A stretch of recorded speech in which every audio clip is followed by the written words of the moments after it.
찬양을 감사드립니다. 잠시 영상을 먼저 보고 말씀을 나누도록 하겠습니다.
여러분 어떠세요? 이 영상을 보면서 마음이 한켠 울컥했습니다. 지금 남북한의 상황이 경직되어 있기 때문에 이 영상을 보면서 다시 한번 마음이 많이 또 착잡하고 씁쓸했는데요. 다시 한번 통일 선교 주의를 맞이해서 통일을 염원해 봅니다. 오늘 본문을 보면 우리 두 가지 의문점을 좀 가지게 되는데요. 첫 번째 의문점은 본문에서 계속해서 둘이라는 단어가 쓰이고 있는데 그 둘은 과연 무엇인가 하는 것이죠. 2장 14절에는 둘로 하나를 만드사, 2장 15절에는 둘로 자기 안에서, 2장 16절에는 둘을 한 몸으로, 2장 17절은 먼데 있는 너희에게, 가까운 데 있는 너희에게, 2장 18절은 둘이 이렇게 되어 있습니다. 계속해서 둘이 나오는데 이 둘은 누구와 누구를 말하는 것입니다. 오늘 본문에서 나오는 이 둘은요, 유대인과 이방인을 의미하는 겁니다. 먼데 있는 자는 이방인들이고요, 가까운 데 있는 자들은 바로 유대인들이죠. 오늘 사도 바울은 본문에서 유대인과 이방인의 화해를 다루고 있습니다. 또 두 번째 질문은 막힌담이라는 단어가 나오는데 이 막힌담은 과연 어떤 것인가 하는 것이죠. 우리 2장 14절 같이 한번 볼까요? 그는 우리의 화평이신지라 둘로 하나를 만드사 원수된 것 곧 중간에 막힌담을 자기 육체로 하시고. 유대인과 이방인 사이에 막힌담이 있다라고 말씀하고 있는데 이 막힌담은 과연 무엇일까요? 먼저 이제 공간적으로 좀 살펴보면 당시 예루살렘 성전의 구조를 보면 이방인의 뜰이라는 곳이 있습니다. 그리고 이방인 뜰을 지나면 이스라엘의 뜰이라는 곳이 나오는데 이 이스라엘의 뜰과 이방인의 뜰은 분리되어 있습니다. 장벽이 있는 것이죠. 담이 있는 것입니다. 그래서 이 공간적으로 살펴보면 물리적으로 이방인과 유대인을 나누는 그런 장벽이 있음을, 담이 있음을 우리가 알 수가 있습니다. 그런데 이 물리적으로만 분리되어 있는 게 아니고 추상적으로는 이 율법이라는 것이 그 장벽이라는 것을 우리가 알 수가 있습니다. 2장 15절에 보면 법조문으로 된 계명의 율법을 폐하셨으니라고 말씀합니다. 공간적으로는 유대인과 이방인을 분리하는 그런 벽이 있고요. 또 율법이 장벽이 되어서 이방인들이 하나님을 만날 수 없고 하나님의 은총을 얻지 못했던 것입니다. 그런데 예수 그리스도께서 이 담을 허셨다는 겁니다. 이 벽을 무너뜨리셨다는 겁니다. 유대인과 이방인을 차별하는 이 장벽을 예수님께서 제거하신 것입니다. 그래서 오늘 본문에서는 하나님의 화평케 하심을, 우리를 화해케 하심을 우리가 볼 수가 있는 것이죠.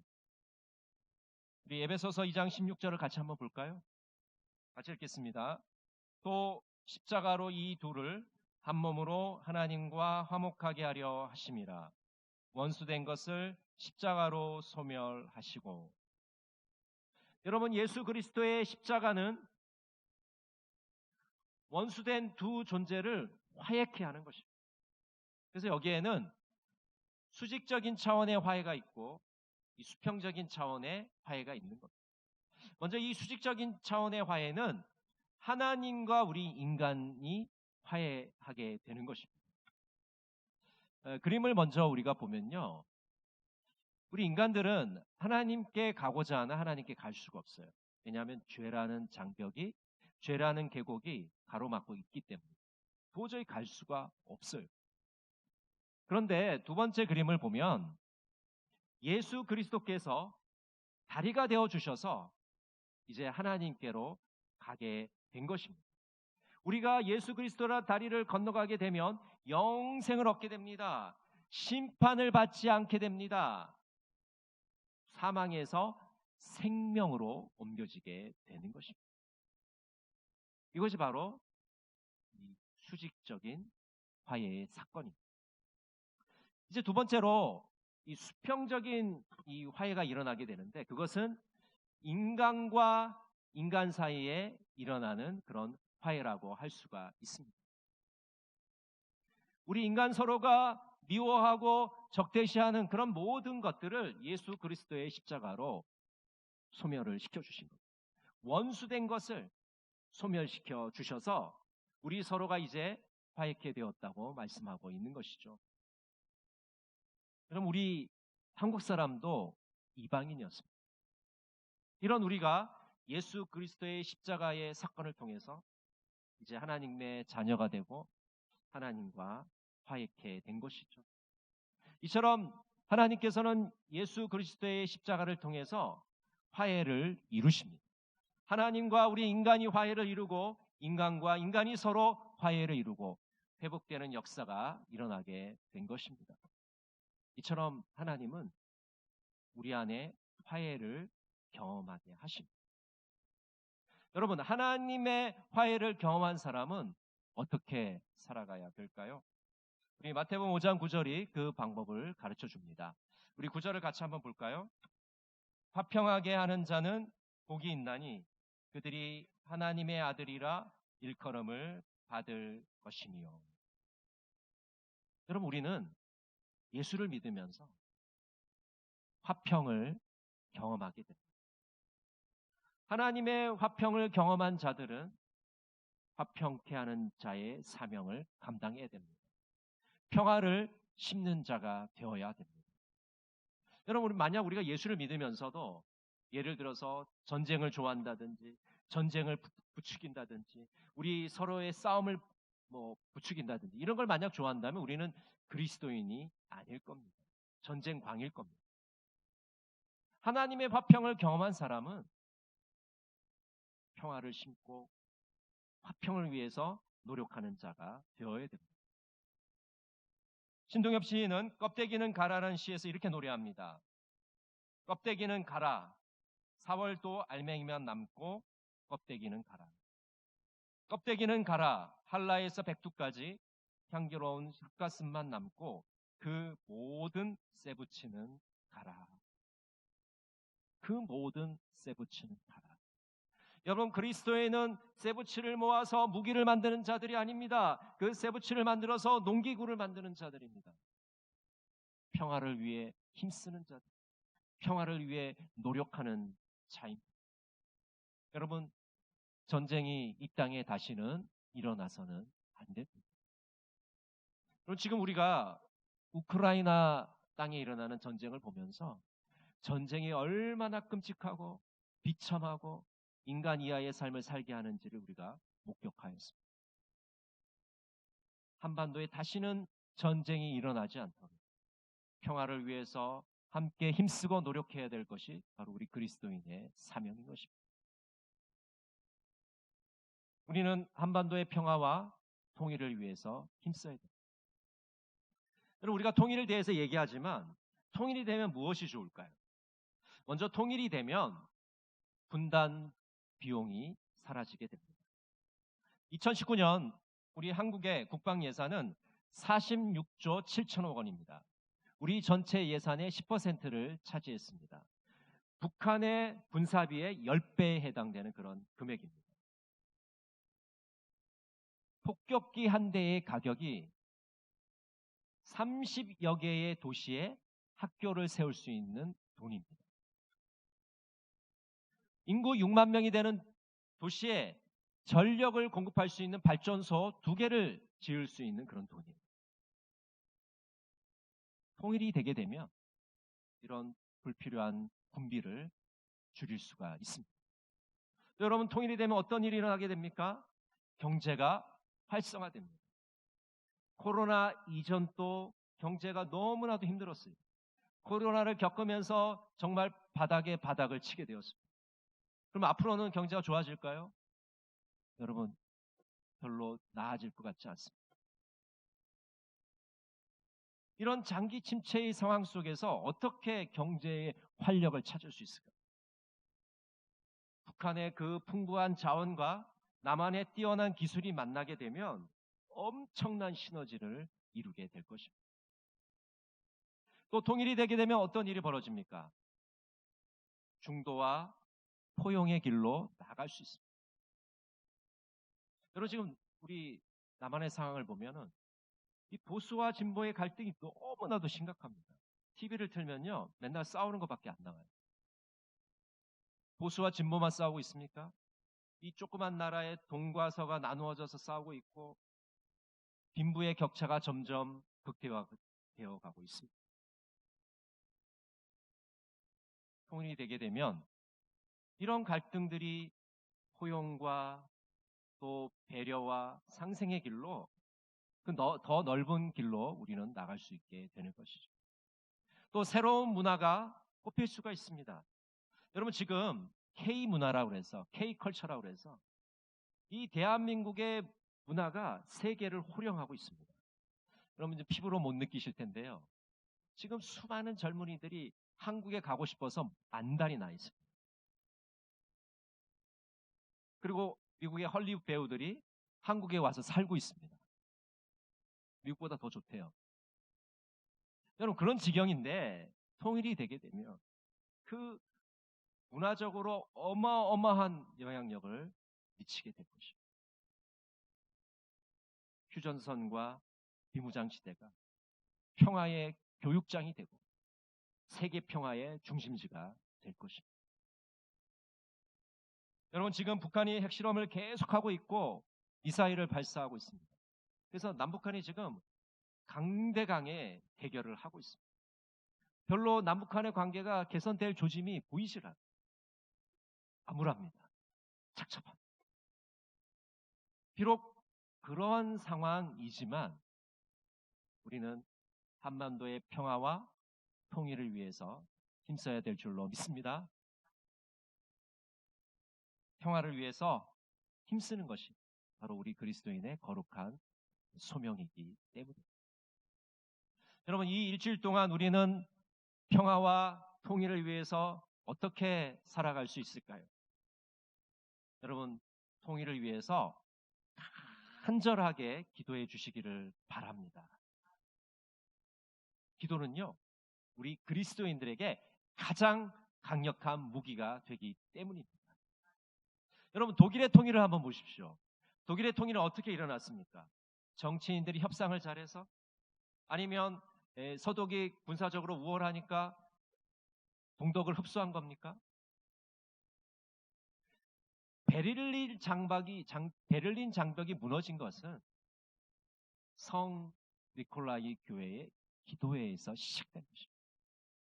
여러분, 1982년도 성 니콜라이 교회에서 몇 사람이 모였습니다. 통일을 위해서 기도했습니다.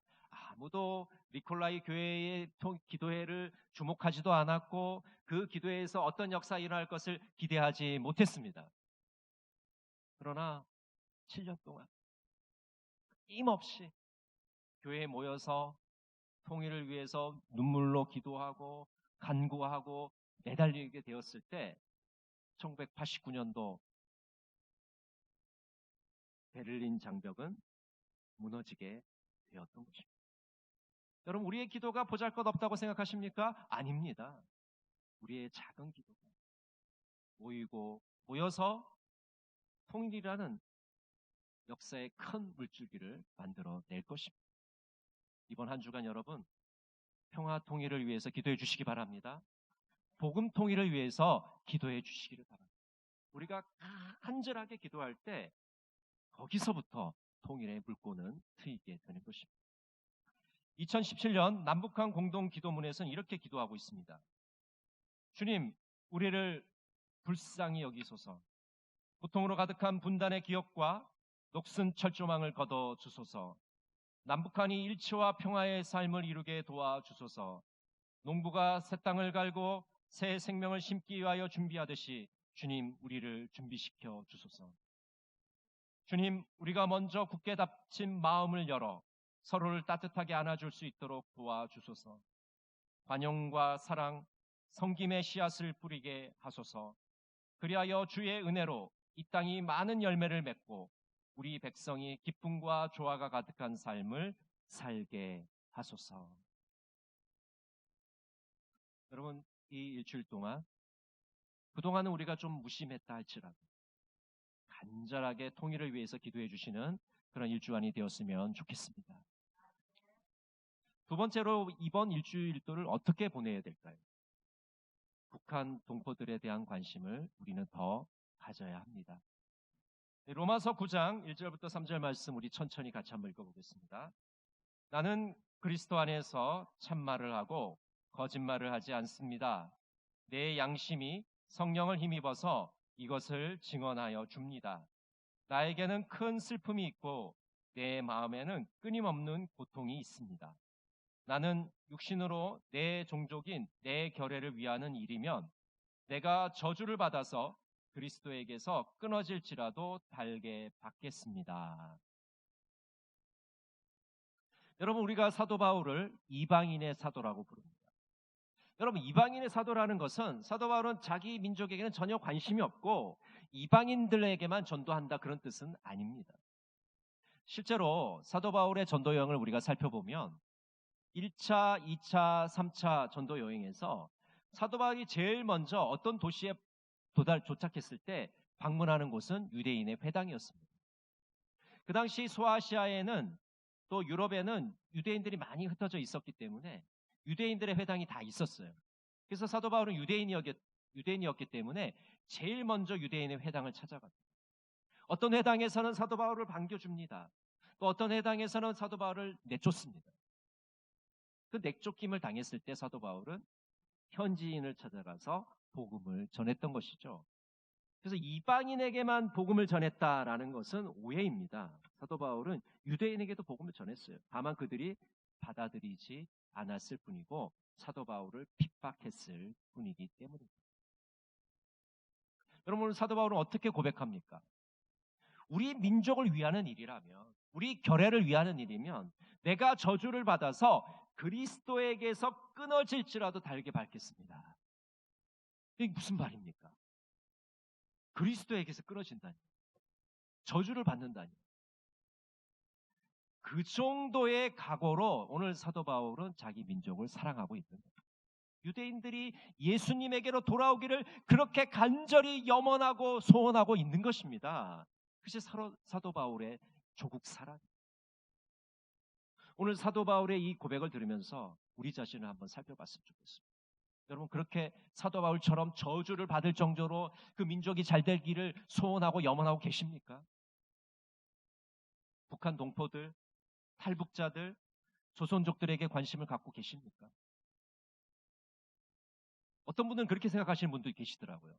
지금 편한데 이 통일되면 얼마나 많은 문제가 발생하고 또 독일이 통일됐을 때 수많은 문제들이 발생했는데 이 통일 차라리 안 됐으면 좋겠다.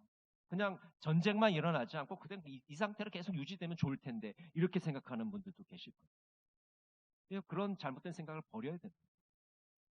여러분, 우리는 같은 민족, 하나가 되어야 돼요. 또 하나가 되어야만 번영할 수 있다는 그런 굳은 신념을 우리는 가져야 됩니다. 그렇지 않으면 우리는 공멸할 수밖에 없기 때문입니다. 지난주에 은퇴 장로님들과 식사를 하면서 어떤 장로님이 그런 얘기를 하시더라고요. 이 통일에 관련된, 이 북한에 관련된 이 프로그램을 계속해서 지켜보고 계시다라는 말을 하셨습니다. 여러분, 관심이 없으면요, 기도할 수 없습니다. 그냥 건성으로 기도하는 거죠. 건성으로 하는 기도는 응답되지 않습니다. 정말 관심을 가질 때 우리는 그 실상을 알게 되고 그 실체를 알게 되고 그것에 대해서 기도하게 되고 그런 진심이 담긴 기도야말로 응답이 되는 것입니다. 북한 동포들에 대한 관심, 탈북자들에 대한 관심, 그들의 관심이 있어야지만 우리의 기도가 하나님 앞에 상달될 것입니다. 우리 교회는 지금 몇 년 동안 작지만 하늘꿈 학교를 돕고 있습니다. 이 하늘꿈 학교는 북한에서 탈출한 그런 청소년들을 가르치는 그런 학교입니다. 여러분, 탈북한 이 청소년들이 어떤 삶을 겪었을까요? 북한에서 남한으로 오는 그 과정 속에서 엄청난 일을 겪었습니다. 사선을 넘어서 온 것입니다. 편안하게 비행기 타고 온 게 아니에요. 죽음을 무릅쓰고 온 것. 남한 땅에 오니까 다 해결됐습니까? 아니잖아요. 북한 사회와 남한 사회가 너무 달라서 적응하기가 너무 힘든 거예요. 얘네들을 신앙으로 잡아주지 않으면 다 탈선하고 맙니다. 도덕적으로, 신앙적으로 잡아주지 않으면 얘네들을 나쁜 길로 갈 수밖에 없어요.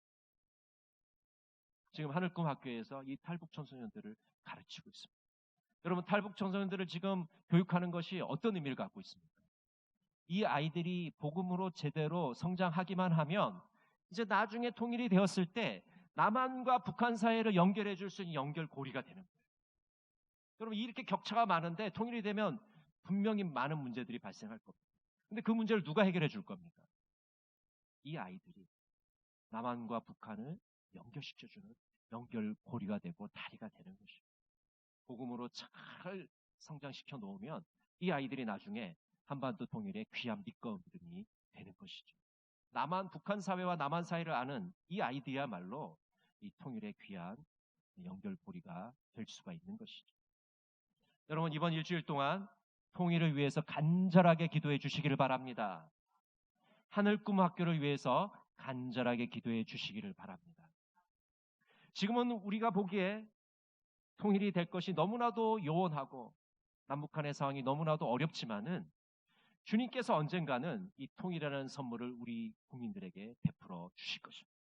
우리는 그날을 기다리면서 준비하면서 기도해야 합니다.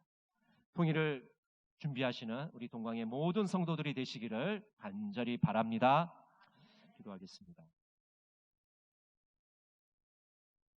사랑의 하나님, 우리 민족의 소원은 통일입니다. 화평케 하시는 주님께서 평화를 심는 자로 우리를 부르셨습니다. 평화를 심게 하시고 통일을 위해서 간절하게 기도하는 자들이 다 되게 하여 주시옵소서. 예수님의 이름으로 기도합니다.